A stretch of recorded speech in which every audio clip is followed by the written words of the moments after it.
Alright, let's talk about the catastrophe that is the Kenobi show. In my last video, I expressed my disliking for this show, and today I will go over each of the 6 episodes and explain their pros and cons. I made sure to rewatch the show right before making this video so all of my opinions are fresh and truly of my own criticism or praise of the show. We immediately start off the show in part 1 with Reva's perspective of Order 66, and don't get me wrong, it is nice to see another perspective of Order 66, but the fact that the Kenobi show starts off focusing on a completely unrelated character is not a good sign.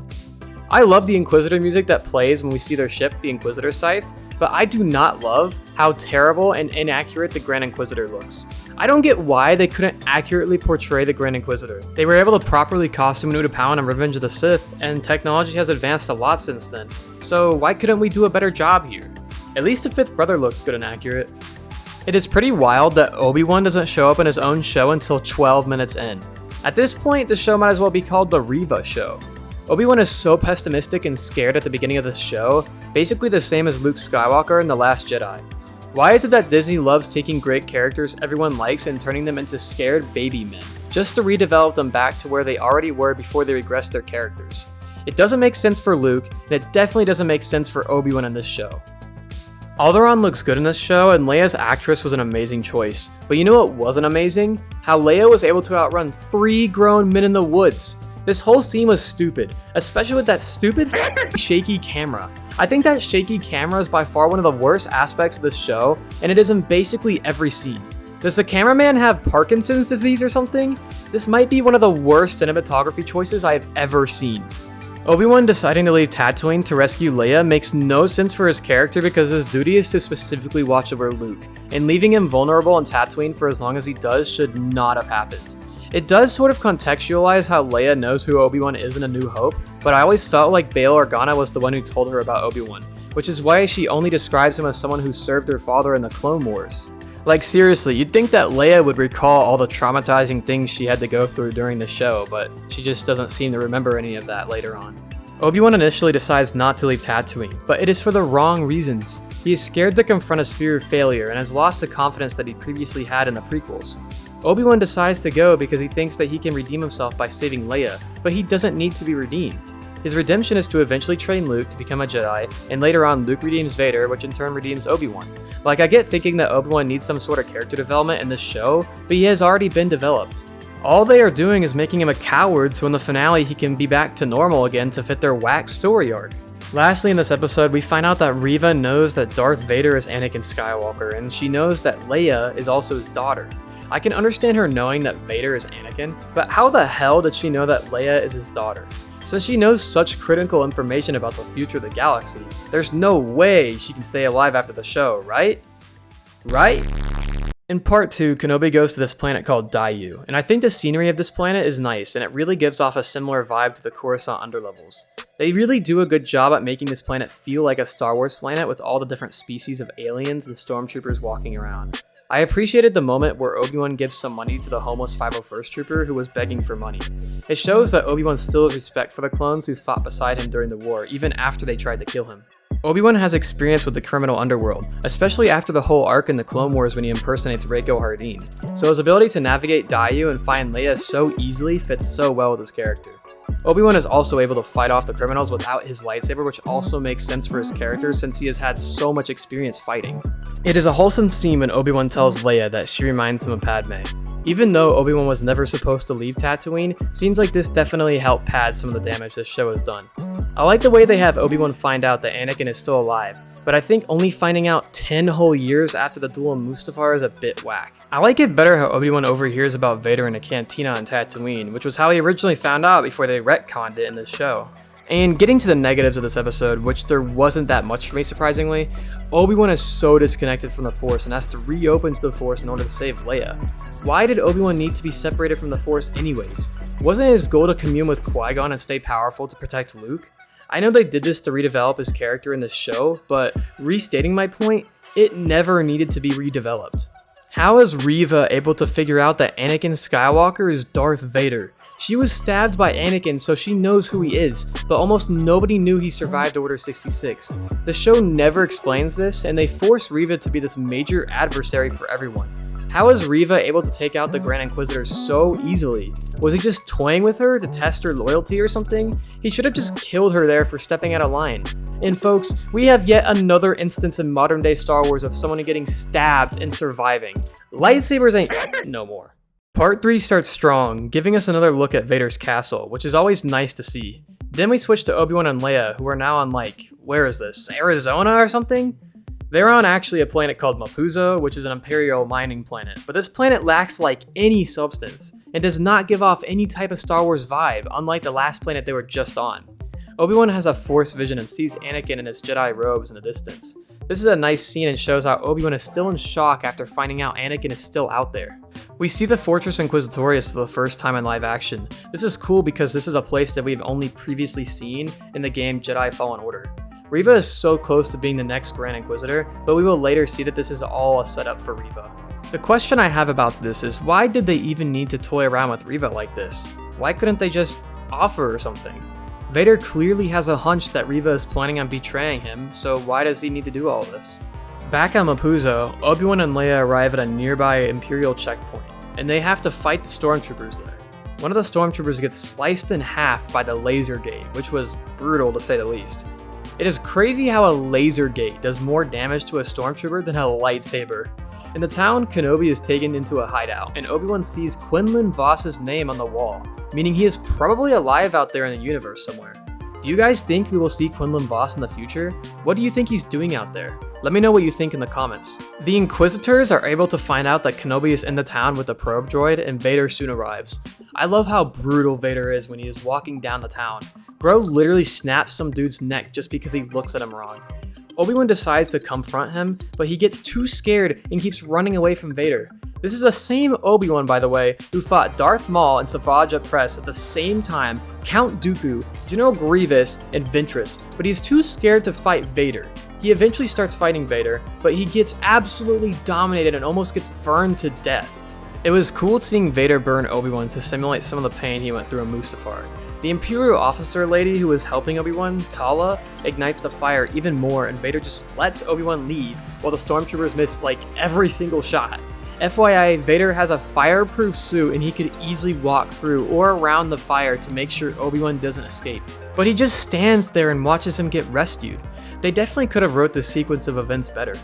If someone is going to escape from Vader, it should never be this easy. How do they make Vader look so menacing and then proceed to make him stupid and powerless? Part 4 has so many problems, but I want to start by at least listing the two positives I noted when watching this episode. I think it is interesting and cool that the Inquisitors have all those dead Jedi entombed in their base. Not that I like seeing dead younglings or Jedi or anything, but it just fits with the tone of the Inquisitors. The other thing I thought was good was Reva being put in her place by Vader. When I was watching this show for the first time back when it first released, I was actively rooting against Reva the entire time because I genuinely hated and still hate her character. But then I realized something about this scene, so now I will start talking about the negative aspects of Part 4. Vader blames Reva for Obi-Wan getting away, but he literally watched him escape and didn't do anything, so it turns this scene from something I liked to a massive downside of the episode. Let's talk about this damn shaky camera they keep using in this stupid show. It is the most annoying thing I think I've ever seen, and I know I keep saying this, but holy I hate this camera. Please never use this camera again. And I get they're trying to make a scene dramatic, but you can do that with a steady camera. I hope I get that point across really well. I hope I never have to watch a show or a movie with this type of cinematography ever again. Another thing that just gets on my nerves is how Obi-Wan uses his lightsaber like a baseball bat. I mean, he literally hit this poor stormtrooper 4 times to finally put him out of his misery. And back to my point I've been making this entire video, lightsabers have been nerfed so hard, and why did that need to happen in the first place? I get that being a thing in Jedi Fallen Order and Jedi Survivor because that's a video game, but this is not a video game. Lightsabers before Disney Star Wars were so much more lethal and it should have stayed that way. How is Tala able to take out 2 fully armed stormtroopers so easily? I mean, stormtrooper armor has got to be some of the weakest armor out there if you can't even be protected from frickin' punches. Don't even get me started with Obi-Wan just waltzing his way out of the facility with Leia under his damn trench coat. I mean, we are getting Looney Tunes level of absolute buffoonery with this one. Lastly, the snowspeeders in this episode look so bad. This is fan film levels of visual effects with how cheap this looks, and not to bash the good fan films or anything. There are a lot of good fan films out there, but like, you can tell this just looks like a green screen chroma key or something. This is just so obvious. Part 5 is a major episode of the show, and honestly, I found more positives in this episode than negatives, which is a good sign, I guess. Obi-Wan's flashbacks in this episode are great and flow in tandem with the momentum of this episode. The choreography in these scenes are great as well, and it makes sense because Hayden Christensen and Ewan McGregor both had a lot of experience with Nick Gillard back in the prequels, and some of that definitely carried over to the show. It seems like they have developed Obi-Wan's character in this episode back to where it should have been at the start of the show. He's a lot less of a coward now and is willing to fight Vader now. His leadership capabilities also shine, which is more in character for Obi-Wan. I think it is neat how every time the Inquisitors show up somewhere in the show, the music intensifies. I think Tala's sacrifice is well done, but the show doesn't do any justice to her death and doesn't really make anybody care that much about her death. Like, I think it's trying to make it be some kind of like big emotional scene, but I don't think anybody watching the show actually cared. I love seeing how powerful Vader is when he force pulls the entire ship to the ground and absolutely shreds it apart. What a shame such a thing as plot armor exists, right? Reva's duel, does it even qualify as that though? Against Vader just comes to show how inexperienced and weak Reva is compared to him. Lastly, for the positives, dual wield Vader. I mean, there is nothing more to be said here. This is just so cool. Now it's time for me to bash this episode a bit.